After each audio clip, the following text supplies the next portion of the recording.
Hey guys, Kyle, the Death Knight of Anime here, bringing you my review of Eden Zero and basically chapter 31. And I'm sorry this one's late, guys. I I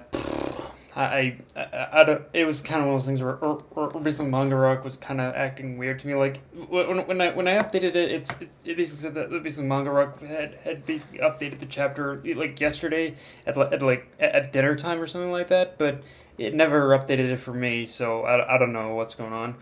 Um, Anyway, yeah, let's get into it. And the big thing, of course, is that we get introduced. Is that we get is that the one thing first off that happens right off the bat in the chapters is we get introduced to Zhao Mei. We get to see pretty much Zhao Mei again in the chapter, and she promises that basically Mashima is gonna get really sadistic with this arc, but I'm not gonna lie, it was kind of hard in order to picture that, especially considering how much I was legitimately how much I was legitimately howling in laughter in the beginning of this chapter, just from the reveal of everyone's avatars, and it was one of those situations where the hilarity, or a lot of the hilarity of their avatars pretty much came from how much everyone's avatars were basically basically pretty much built on top of each other and built on the hilarity, starting with the reveal of Homada pretty much being that pretty much Prince dude that basically showed up last chapter, which had me sputtering. Then following the reveal of Weiss in his female avatar, where I was practically holding my sides and laughing in stitches. Then we get Shiki's buff bathing suit avatar before he ends up pretty much switching over into that sort of caveman avatar. But the buff, the buff bathing suit one, Shiki, bro. Like, just seeing him that muscular, that buff, and just in a fucking speedo or some shit like that.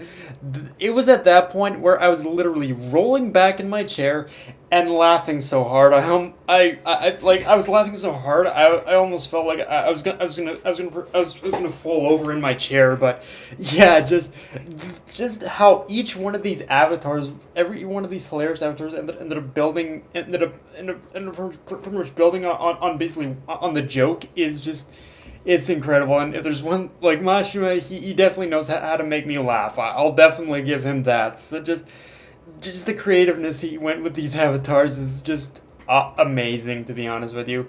Um, although with the whole sequence in general, with the avatars and whatnot, I definitely did. I definitely, one thing I will say, for in a more serious note, is I definitely got a little bit of a feeling that Mashima is very self aware of how us as gamers and players, we basically tend to experiment a lot with the appearances of our characters. So I think that was Mashima's way of basically making this basically sort of in joke with the whole thing. Like, he's basically communicating to us that this is who we as the players, we basically tend to we're basically prone in order to do that. Like, we like to we definitely we like to mix and match when it comes to creating our characters in video games and whatnot. So yeah, it's basically he's I think Mashima is in his own way self-aware, and I don't know if it's basically sad or even more hilarious, which is the fact that of all the crazy ways that basically Homura and Shiki and Weiss decided to go with their avatars. It's kind of weird to say that basically Pino and Rebecca are the ones with basically that whose avatars look the most normal, almost, and of course Happy too. But yeah, like when you can say that basically Pino and when you see Pino and Rebecca's avatars are the ones that are the less that are the less, like, I guess, revealing ones, I guess. It's like, are the less hilarious ones. Like, that's kind of like, wow. Like, Mashima, you definitely you made them seem a lot more normal, like crap. And Pino, of course, is normal because she pretty much looked like pretty much a human version of her character. So yeah. Um, Now, as far as the rest of the chapter goes, it did keep itself it did keep close. It did keep itself a little bit self-contained in basically the one town of obviously in basically that basically one pretty much town that it did.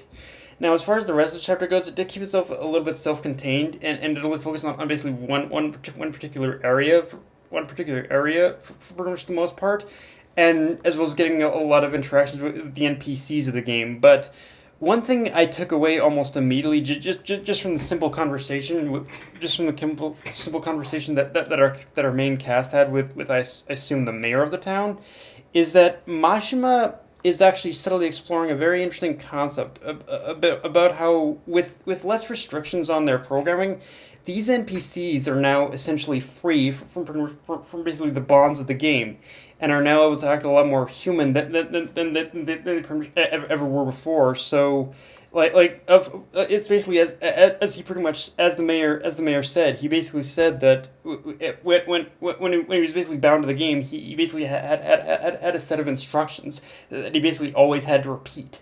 But pretty much with the changes of the game, he's now able to do a lot more now. So in so in a weird way, so yeah, and he's able to just act a lot more human. So in a weird way, I feel that. So in a weird way, I think you can make a very real argument that the Prince of Mashima is covering a top is could make a very real argument that Mashima is covering the topic of slavery in his own weird way almost. Because that's pretty much basically what from what we can see, that's basically what the mayor said is that they were basically slaves to they were slaves to they were basically slaves to pretty much they're pretty much they were basically slaves to their programming. So yeah, I'll admit I never thought Mashima would manage to cover a topic of slavery in such subtlety, but he kind of is. That's at least that's from in the way that I'm pretty much seeing it. So yeah, I gotta give Mashima credit for that. I do. And in terms of this new reveal of them being free from their programming, however, I'm all in the way with them being free from their programming. However, I think that in a way it also serves as a bit of a downside, because I'm pretty sure that the NPCs are going to be able to feel a lot more pain too, almost at least from the way. At least from the way I understand it, and with that reveal at the end, yeah, I think that guy's dead. He's dead. He's dead meat. That's all it is. And yeah, I think we're gonna see a bloodbath for sure. Now, with the bloodbath being in mind, we get introduced to basically it was the main villain of the arc, Jamilov,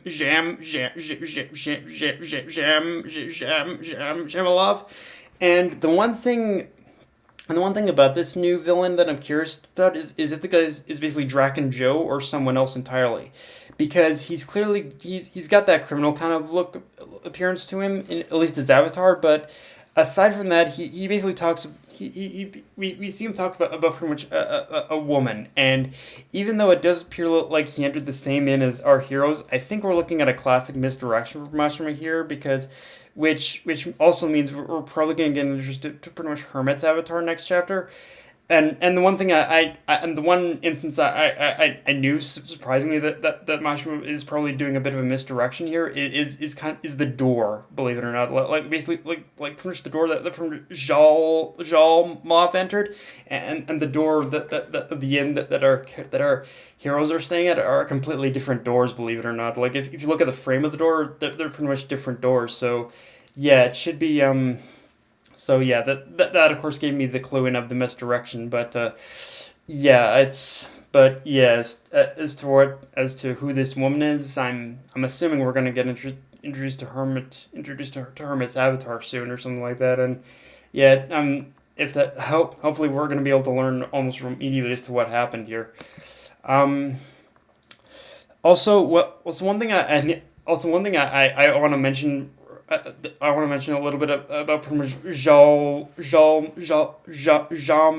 Jamilov's avatar, is that is that the appearance of his avatar. Like, I wonder if Mashima is basically a fan of Death Note, because as far as the clothing that pretty much Jamilov is wearing, it's very much reminiscent of the style of his, especially reminiscent of the style of clothing, and just the appearance of basically Ryuk from Death Note. So, yeah, I wonder if Mashima was a fan of Death Note, or he was even basically even reading Death Note at the time.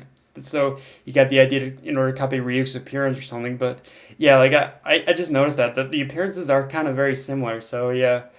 But yeah, guys, that's my review. Hope you enjoyed the video. Like, comment, subscribe. Follow me on Twitter, Facebook, and let's check Crunchyroll. That might have been me. Signing off.